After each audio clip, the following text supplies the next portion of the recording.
Hi everyone! Today I will be showing you how you can add colorful stripes to your macrame projects using the Soumak weave. To begin, I went ahead and attached 10 ropes to a dowel rod using a lark's head knot, and I just made a little section of rows of square knots. Our first step is to bring in another rope, and I like to make sure it's double the size of my row of square knots. So I double the size and then I just add a few more inches of rope just to make sure I have enough. So that's how I measure how much I'll need for the space. Now I'm going to take the end here and I'm just going to wrap it around the first square knot.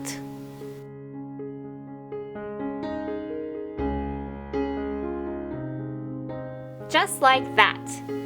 And now we can begin tying the Soumak pattern. So to do this, I take the long side of the rope and I'm always going to go in front of 2 square knots and then around the second square knot. So I'm going in front of the first 2, then I take it and wrap it around that second one.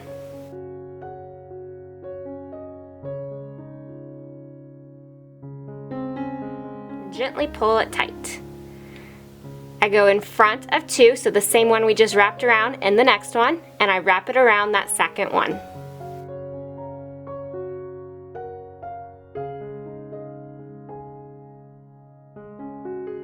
In front of 2 and around the second one.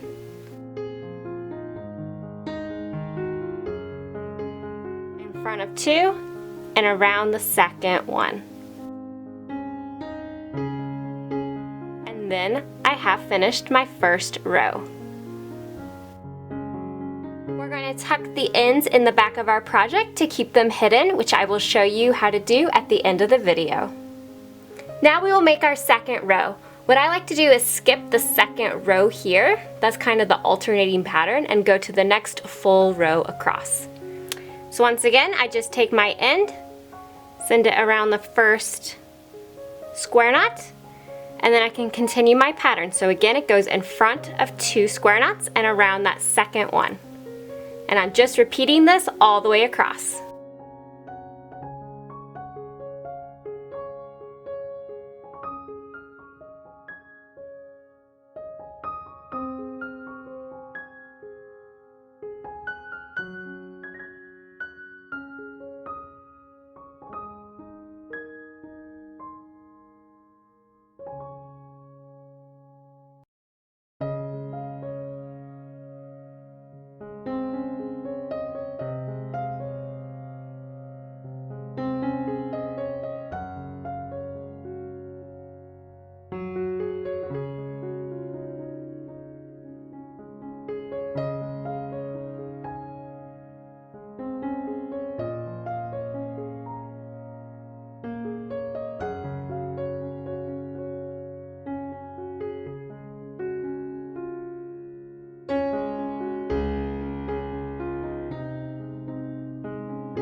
Just like that. So as you can see, this adds a really fun pattern and pop of color. You could also use neutral colors, of course, but it's just a really fun way to add a different element to your macrame wall hangings. Now let me show you how you can tuck the ends in the back. So this is what the back of the project will look like. You'll have these nice little loops and then of course your square knots, and all the ends are off to the side. So these ends need to be tucked in the back to keep it secure and hidden out of the way. What I like to do is take the end and send it through the back of the square knot that is kind of in the center of the first 2 loops. So to make it easier, I will be using a little tapestry needle, and I taped my ends so that I can pull it through the needle easier. And then I just send it down under both loops of the square knot, and I pull it through.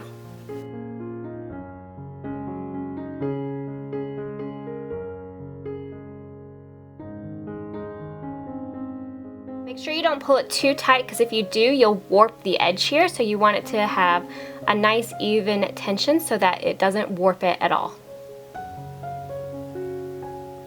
And then what I do is I just take a pair of scissors and I trim off the end right there at the square knot. Just like that. And this will keep it completely hidden and secure in the project. And you can do that for all your ropes. So this one here would go through this square knot, this one here would go through this square knot, and then the same on that side here, here, and here.